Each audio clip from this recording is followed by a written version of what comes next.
இவ்வாறான தயாரிப்புகள் என்பன நிச்சயமாக ஒரு உலகம் அழிவை நோக்கி செல்கின்ற பொழுது அல்லது ஒரு அணு ஆயுத தாக்குதல் நடக்கின்ற பொழுது ஏற்படக்கூடிய பாதுகாப்புகளை மையமாக வைத்து ஏற்படுத்துகின்ற அதாவது பதுங்கு குழிகள் அல்லது பதுங்கு நிலக்கீழ் வதிவிடங்கள்.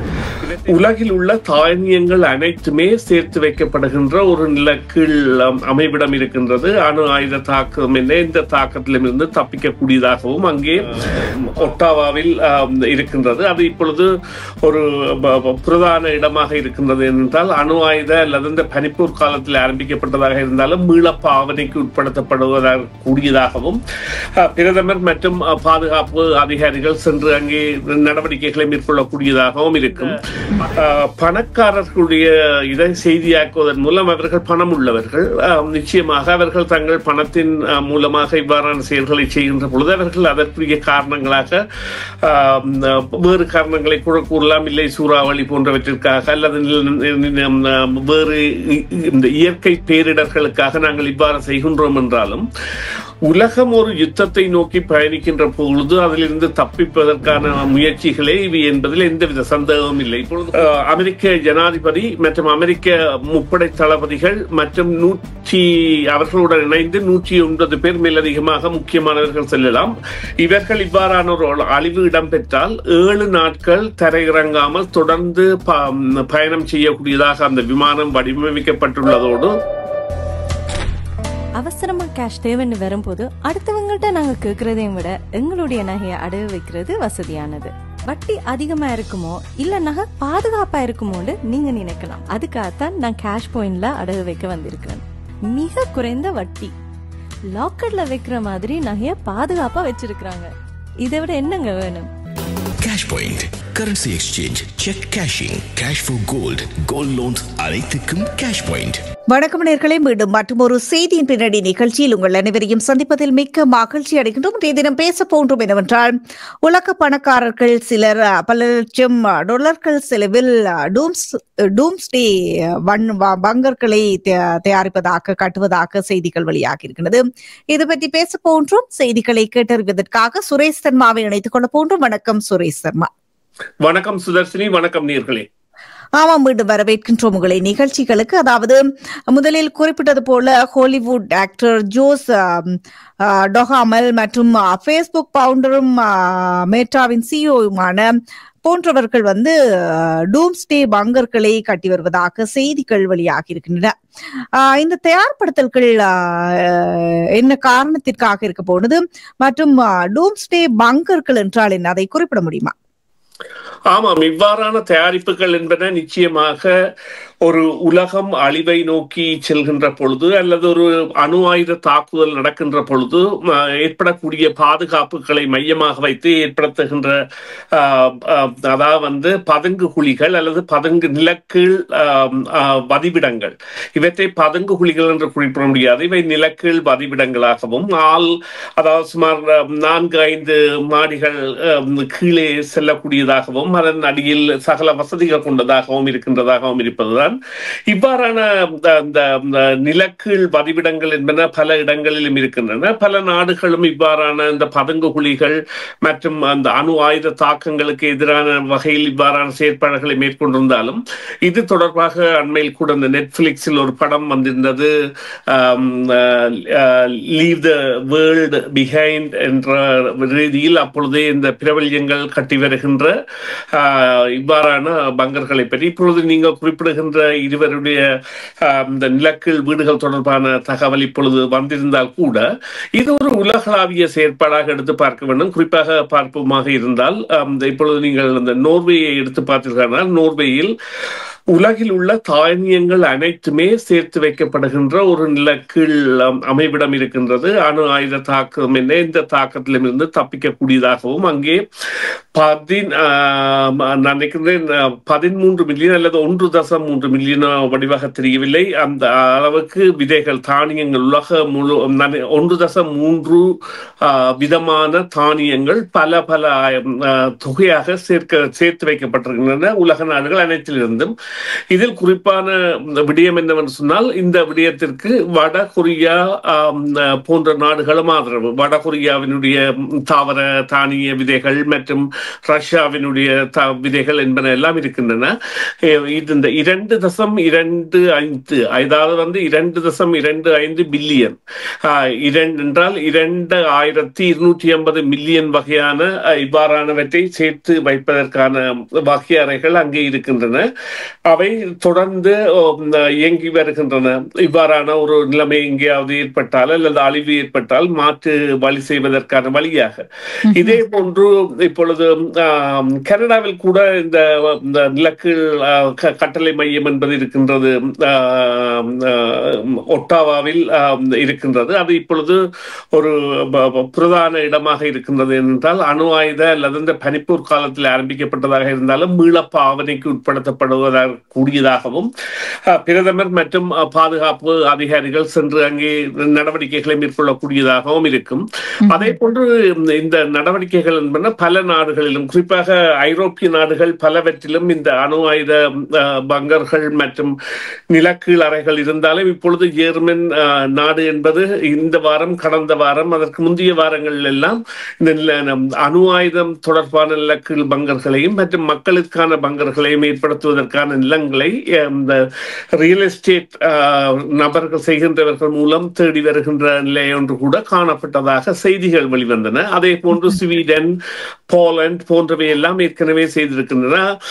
ஐரோப்பாவில் கூடுதலான தனிப்பட்டவர்களுடைய பதுங்குழிகள் உள்ள நாடு என்றால் அது சுவிட்சர்லாந்து. சுவிட்சர்லாந்தில் அது ஒரு அவர்களுடைய அரசியல் சாஸ்திரத்தின்படியே ஒவ்வொரு வீட்டிலும் அவ்வாறான இடங்கள் இருக்க வேண்டும் என்று இருக்கின்றது. அதே போல அவர்கள் பாலங்களில் கூட குண்டுகளை மறைத்து அவற்றை வைத்திருக்கின்றார்கள். ஏனென்றால் இந்த ஒரு நாடாவது பாலங்களின் மூலமாக தங்கள் நாடுகளுக்கு படையெடுக்கும் பொழுது அந்த பாலங்களை தகர்ப்பதற்காக அவ்வாறான ஒரு செயற்பாடுள்ள நாடு சுவிஸாக இருக்கின்றது. அதே போல இலங்கை, இந்தியா, அமெரிக்கா போன்ற பல நாடுகளிலும் இருந்தாலும் இப்பொழுது இந்த பணக்காரர்களுடைய இதை செய்தியாக்குவதன் மூலம் அவர்கள் பணம் உள்ளவர்கள், நிச்சயமாக அவர்கள் தங்கள் பணத்தின் மூலமாக இவ்வாறான செயல்களை செய்கின்ற பொழுது அவர்கள் அதற்குரிய காரணங்களாக வேறு காரணங்களை கூட கூறலாம். இல்லை சூறாவளி போன்றவற்றிற்காக அல்லது வேறு இந்த இயற்கை பேரிடர்களுக்காக நாங்கள் இவ்வாறு செய்கின்றோம் என்றாலும் உலகம் ஒரு யுத்தத்தை நோக்கி பயணிக்கின்ற பொழுது அதிலிருந்து தப்பிப்பதற்கான முயற்சிகளே இவை என்பதில் எந்தவித சந்தேகமும் இல்லை. இப்பொழுது குறிப்பாக பார்ப்பீர்களானால் எங்கேயும் அந்த பேரிடர் தவிர்ப்பு என்பதற்கான ஒரு முயற்சிகள் இருக்கு. இப்பொழுது கனடாவில் கூட நில அடி சேமிப்பு தளங்கள் என்பன இராணுவத்தால் பல மாகாணங்களிலும் வைக்கப்பட்டிருக்கின்றது. அங்கே அந்த மாகாணத்தில் உள்ள ஒரு குறிப்பிட்ட அளவு தொகையினருக்கான உணவுப் பொருட்கள் என்பன வைக்கப்பட்டு அவை காலாவதி ஆவதற்கு முதல் மீண்டும் சந்தைக்கு விடப்படும். அதே நேரம் புது உணவுகள் கொண்டு போய் வைக்கப்படும். குறிப்பாக இந்த ஆப்பிள் போன்ற மரக்கறிகள் கூட அவ்வாறான நிலையில் அவர்கள் அந்த சேமித்து வைப்பார்கள். இது மக்களுக்கானது மாத்திரமல்ல, இவ்வாறான ஒரு போர் தொடங்கினால் அதன் பொழுது இராணுவத்தினர் பாவிப்பதற்கான தேவைகளாக கூட வைத்திருப்பார்கள். எனவே இது உண்மையிலேயே அந்த பலமையான நடவடிக்கையாக பார்க்கப்பட்டாலும் இப்பொழுது ஏற்பட்டிருக்கின்ற சூழ்நிலை காரணமாக ஏற்பட்ட பயம்தான் நீங்கள் குறிப்பிட்ட பிரபல்யங்கள் தங்களுடைய வீடுகளில் இவ்வாறான அதாவது அவர்களுடைய இந்த நிலக்கீழ் வீடு என்பது சுமார், அதாவது பேஸ்புக் அதிபருடையது 4500 சதுர கிலோமீட்டர் என்பது, அதாவது ஒரு பாஸ்கெட் பால், நீங்கள் ஒரு பாஸ்கெட் பால் விளையாட்டு மைதானத்தின் அளவில் நிலத்தின் கீழ் 4 மாடிகள் அளவு கீழான தூரத்தில் அமைக்கப்பட்டிருக்கின்றது. அதை அவர் தாங்கள் இவ்வாறான பாதுகாப்புக்கு என்றாலும் அவர்களுக்கு ஏற்பட்டிருக்கின்ற பயம்தான் இதற்கான காரணம். தயார்படுத்தல் என்பது அமெரிக்கா சாதாரண மக்கள் மத்தியில் இவ்வாறான தாக்கத்தை ஏற்படுத்தும். ஏனென்றால் இப்பொழுது அமெரிக்காவில் வர்த்தக போர்கள் இடம்பெற்று வருகின்றன. அவ்வாறான சூழ்நிலையில் அந்த மக்கள் மத்தியில் இவ்வாறான தாக்கத்தை ஏற்படுத்தும் என்று நினைக்கின்றீர்கள்? அமெரிக்க மக்கள் மத்தியில், அமெரிக்கா என்பது தனது நாட்டில் இவ்வாறான தாக்குதல்கள் எதுவும் நடைபெறாது என்று நினைத்திருந்தாலும் அமெரிக்காவுக்கான பாடங்கள் கடந்த காலங்களில் கூட இடம்பெற்றிருக்கின்றன. குறிப்பாக ஒரு விடயத்தை நாங்கள் குறிப்பிட வேண்டும். இந்த செப்டம்பர் 11ஆம் தேதி தாக்குதலின் பொழுது ஜோர்ஜ் புஷ் அவர்கள் அப்பொழுது புளோரிடாவில் நின்றிருந்தார். அவருடைய விமானம் அவர்களுக்கு அமெரிக்க இராணுவ மற்றும் முப்படைகளினதும் அந்த அதிஉயர் பாதுகாப்பு என்பது ஜனாதிபதி இப்போதைக்கு இருக்கும். அவர்களுக்கு அவர்களுடைய விமானம் ஏர்ஃபோர்ஸ் 1 என்றும் அதனுடன் ஒத்த ஹெலிகாப்டர்கள் இருக்கின்றன. அதை போன்ற பல இத்தியாதிகள் மோட்டர்கேட்ஸ் வாகன தொடரணிகள் என்பன எல்லாம் அந்த தனித்தன்மை பேணப்பட்டு பல நுண்ணிய அல்லது வெளிவராத செயற்பாடுகளை கொண்டவையாகவும் பாதுகாப்புகளை கொண்டவையாகவும் இருக்கும். அவ்வாறான நிலை இருந்தும் கூட அந்த நிகழ்வு நடந்த பொழுது, அந்த நிகழ்வு எதிர்பாராத நிகழ்வாக நடந்த பொழுது, அந்த ஏர்ஃபோர்ஸ் 1 என்கின்ற அவருடைய விமானம் வேறொரு இடத்திற்கு சென்ற பொழுது இன்னொரு கட்டளை மையத்திற்கு, அதாவது வாஷிங்டனை தவிர்த்தேன் என்றால் பென்டகான் கூட தாக்கப்பட்ட நிலையில் வாஷிங்டனை தவிர்த்து வேறொரு மாநிலத்துக்கு சென்ற பொழுது அதற்கு பாதுகாப்புக்கு கூட விமானப்படை விமானங்கள் செல்லவில்லை என்றால் அவர்கள் திட்டமிடவில்லை. இவ்வளவுதான் உயர் பாதுகாப்பில் இருந்தாலும் அது ஒரு பெரிய பலத்த பாதுகாப்பு ஊட்டையாக நிகழ்த்தப்பட்டது. ஆனால் இப்பொழுதெல்லாம் அவ்வாறல்ல. இப்பொழுது இந்த ஏர்ஃபோர்ஸ் 1 என்கின்ற விமானமோ அல்லது அதனுடன் இன்னும் 2 விமானங்கள் வைத்திருக்கின்றார்கள், EB-4 அல்லது E-4B என்று நினைக்கின்றேன். இந்த விமானங்களின் பணி என்னவென்று சொன்னால், அமெரிக்க ஜனாதிபதி மற்றும் அமெரிக்க முப்படை தளபதிகள் மற்றும் அவர்களுடன் இணைந்து 109 பேர் மேலதிகமாக முக்கியமானவர்கள் செல்லலாம். இவர்கள் இவ்வாறான ஒரு அழிவு இடம்பெற்றால் 7 நாட்கள் தரையிறங்காமல் தொடர்ந்து பயணம் செய்யக்கூடியதாக அந்த விமானம் வடிவமைக்கப்பட்டுள்ளதோடு வானத்தில் இருந்தே எரிபொருள் நிரப்பக்கூடிய வசதியும் செய்யப்பட்டிருக்கின்றது. அத்தோடு அது உணவுப் பொருட்கள் என்பது 7 நாட்களுக்கு தயாரான நிலையில் எப்பொழுது இருக்கும். அதோடு வறட்சியான உணவுப் பொருட்கள் என்பன இன்னொரு 7 நாட்களுக்கும் இருக்கும். அந்த விமானம் அதாவது தொடர்ச்சியாக 7 நாட்கள் பறந்த பிறகு இறங்கக்கூடியதாக வடிவமைத்து வைத்திருக்கிறார்கள். இதுதான் அவர்கள் கீழே தரையில் போர் நடந்தால் மேலிருந்து வழிநடத்துவதற்கான ஒரு செயற்பாடாக. அதனுடைய பரிச்சாட்டம் எல்லாம் உண்மையிலேயே ஆப்கானில் நடந்த போரின் பொழுது ஆப்கானின் கட்டளை மையமாக அந்த விமானங்கள் தான் செயற்பட்டன, அவர்கள் அதை பரீட்சிப்பதற்காக. எனவே அவர்கள் தங்களுக்கான பாதுகாப்புகளை இவ்வாறு வைத்திருந்தாலும் பல இடங்களிலும் இரகசிய தளங்களை வைத்திருக்கின்றார்கள், ராணுவ முயற்சிகளுக்காக அல்லது ராணுவ கட்டளை மையங்களாக. அவை மறைமுகமான கட்டளை மையங்களாக இயங்கக்கூடிய வைத்திருந்தாலும் அவர்கள் பொதுமக்கள் பற்றிய கவலை அல்லது அது பற்றிய நடவடிக்கைகள் என்பதில் அவ்வளவு பெரிய அளவு கவனம் இல்லாவிட்டாலும் இந்த சுரங்க ரயில் நிலையங்கள் பெரிய நகரங்களில் அவற்றுக்கெல்லாம் ரகசிய கதவுகள் என்பன எல்லாம் போடப்பட்ட சில இடங்கள் இருக்கு. இப்பொழுது ஜெர்மனியை எடுத்து பார்த்தால் இந்த முனிச் என்கின்ற நகரத்தில் இருப்பதில் சுமார் 3000 மக்களை பாதுகாக்க முடியும். அவர்கள் அந்த கதவுகளை மூடி அந்த வெளியுலக தொடர்புகளை நிறுத்துவதன் மூலம் அதை ஒரு பதுங்கூலி மாதிரி அதே மாதிரியான செயற்பாடுகள் இருந்தாலும் அதனை அவர்கள் அந்த வழிநடத்தி செல்கின்ற அல்லது அவ்வாறான ஒரு தாக்குதல் தங்கள் மண்ணில் இடம்பெறாது என்று அவர்கள் நம்புகின்றதற்கான காரணம் அவர்களிடம் உள்ள அதிநவீன தொழில்நுட்பங்கள்.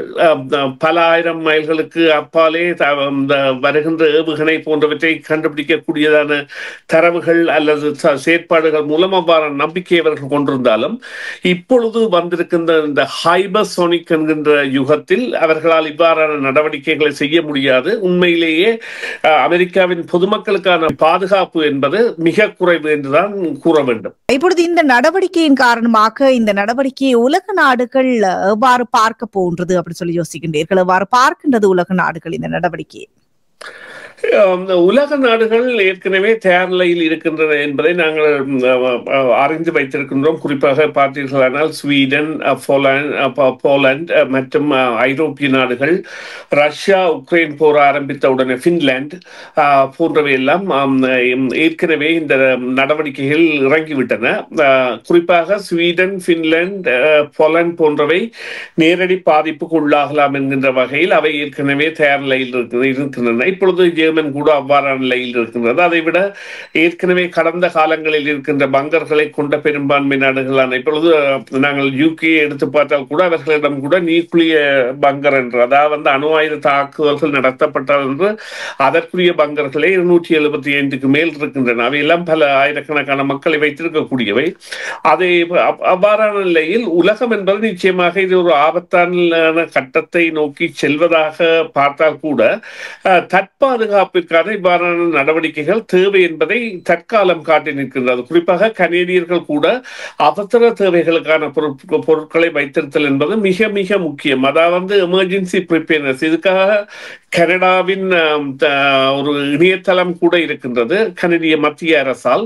அதனை கூகுள் பண்ணி பார்த்தீர்களானால் நீங்கள் கண்டுபிடிக்க முடியும். அதில் அவர்கள் குறிப்பிட்டிருப்பார்கள் என்ன என்ன விடயங்கள் நீங்கள் எமர்ஜென்சி கிட்ஸாக வைத்திருக்க வேண்டும் அல்லது அது போன்ற விடயங்களை. அவ்வாறான நிலைமை என்பது நிச்சயமாக எல்லா நாடுகளிலும் பின்பற்றப்படுவதால் உலகம் இதனை பார்ப்பது எவ்வாறு இருக்கும் என்று கூறினால் இந்த போர் என்பது சாத்தியமானதா என்கின்ற ஒரு நிலை இருக்கின்றது. நிச்சயமாக போர்கள் எப்பொழுதும் திட்டமிட்டு நடைபெறுபவை அல்ல. திட்டத்திற்கு மாறாக தங்களுடைய எண்ணத்திற்கு மாறாக செயற்பாடுகள் நடைபெறுகின்ற பொழுது கோபங்கள் கூட சில வேளைகளில் பெரும் போர்களை மூள வைத்திருக்கின்றன. அவ்வாறான நிலைமை என்பது ஏற்பட்டால் இவ்வாறான நிலைமைகள் தேவை. ஆனால் இன்றைய உலக போக்கில் அவ்வாறான நிலைமை என்பது ஏற்படக்கூடிய சாத்தியக்கூறு என்பது குறைவாக இருந்தாலும் இன்றைய உலகு எங்களுக்கு கற்பிதம் தருகின்ற விடயம் இப்பொழுது மானிடர்கள் இந்த போரியலில் ஈடுபட தேவையில்லை. ஆளில்லா விமானங்கள், அதாவது இவ்வாறு கூறுங்கள், ஒரு 2001 செப்டம்பர் 11 ஒரு தாக்குதலை மேற்கொள்வதற்காக பயங்கரவாதிகள் எவ்வாறு மனிதர்கள் கொண்ட விமானத்தை பயன்படுத்தினார்களோ அதையொத்த நிலையில் இப்பொழுது மனிதர்களற்ற விமானங்கள் நாடுகளால் சாதாரணமாக பாவிக்கப்படுகின்றன. நாடுகளால் மாத்திரமல்ல, எதிர்ப்புரட்சியாளர்களால் கூட. எனவே இப்பொழுதைய போர் என்பது இந்த ட்ரோன் என்கின்ற ஆளில்லா விமானத்திலும் மற்றது கடல்களில் இருக்கின்ற ஆளில்லா படகுகள் மற்றும் தரைகளில் இயங்குகின்ற ஆளில்லா வாகனங்கள் போன்றவை எல்லாம் ஈடுபடுவதால் இந்த போரியல் என்பது மாறிவிட்டது. எனவே இந்த மக்கள் சார்ந்த இடங்களுக்கான போரியல் நகர்வுகள் எவ்வாறு இருக்கும் என்பது இனிவரும் காலங்களில் ஒரு சொல்ல தெரியாத விடயமாக இருக்கின்ற நிலையில் இந்த அணு ஆயுத யுத்தம் என்பதை நோக்கி எந்த நாடுமே செல்லாது என்கின்ற ஒரு நம்பிக்கை உலக மத்தியில் எப்பொழுதும் ஒரு அசைக்க முடியாத நம்பிக்கையாக இருக்கின்றது. அதற்கு கற்பிதமாக ஜப்பானில் இடம்பெற்ற இந்த ஹிரோஷிமா நாகசாகி தாக்குதல்கள் அமைந்திருந்தன. எனவே உலகம் நிச்சயமாக தயார் நிலையில் இருக்க வேண்டும் என்பது தற்காப்பு என்பது நிச்சயமாக ஒரு முன்னெச்சரிக்கை நடவடிக்கை. அது நிச்சயமாக மேற்கொள்ளப்பட்டே ஆக வேண்டும் என்பதைத்தான் ஐரோப்பிய நாடுகள் குறிப்பாக செய்து வருகின்ற நிலையும் இப்பொழுது நீங்கள் குறிப்பிட்ட இந்த அமெரிக்காவில் உள்ள இந்த அதிவசதி படைத்தவர்கள் செய்கின்றதை காட்டி நிற்கின்றது. எனவே இதற்குரிய தேவை ஏற்பட்டிருக்கின்றது. இப்பொழுது குறிப்பாக அதாவது எங்கள் வீடுகள் எல்லாம் நிலக்கீழ் அறைகள் இருப்பதால் அவை கூட ஒரு பாதுகாப்பு தளங்களாக பயன்படுத்தக்கூடிய நிலை என்பது கனேடியர்களை பொறுத்தவரையில் ஒரு பரப்பிரசமாக இருக்கின்றது. அதே போன்ற நிலை என்பது அமெரிக்கர்களுக்கு இல்லை, பல பகுதிகளில் உள்ள அமெரிக்கர்களுக்கு. எனவே பொறுத்திருந்து பார்ப்போம். இது உண்மையிலேயே ஆனால் ஒரு நிச்சயமாக உலகின் போக்கால் மேற்கொள்ளப்படுகின்ற நடவடிக்கை. ஆனால் அதற்குரிய ஒரு தாக்கம் அல்லது சம்பவம் இவ்வாறு இடம்பெறுமா, ஒரு போர் இடம்பெறுமா என்றால் அதற்குரிய சாத்தியக்கூறுகள் மிகவும் குறைந்த நிலையில் தான் இருக்கின்றன. ஆனால் எதுவுமே அதை அறுதிட்டு சொல்ல முடியாது. நன்றி சுரேஷ் சர்மா, உங்களுடைய தகவல்களுக்கு கருத்துக்களுக்கு மீண்டும் ஒரு பொழுதில் சந்திப்போம். நன்றி, வணக்கம். நன்றி சுதர்சினி, நன்றி நேயர்களே, மீண்டும் ஒரு பொழுதில் சந்திப்போம். சிஎம்ஆர் யூடியூப் சேனலில் இணைந்திருக்கும் நேயர்கள் அனைவருக்கும் எமது நன்றி. காமெண்ட்ஸ் பகுதியில் உங்கள் கருத்துக்களை தெரிவிக்க தவறாதீர்கள். முக்கிய செய்திகள், காணொளி தொகுப்புகள், நேர்காணல் என பலதரப்பட்ட அம்சங்களையும் உங்களுக்காக தருகின்றது சிஎம்ஆர் யூடியூப் சேனல். சிஎம்ஆர் என்று சர்ச் செய்து எமது யூடியூப் சேனலை சப்ஸ்கிரைப் பண்ணுங்கள். உங்கள் உற்றார் உறவினர் நண்பர்களோடும் இந்த காணொளி தொகுப்புகளை பகிர்ந்து கொள்ளுங்கள். அருகில் இருக்கின்ற முக்கிய காணொளி தொகுப்புகளையும் தவறவிடாமல் பாருங்கள்.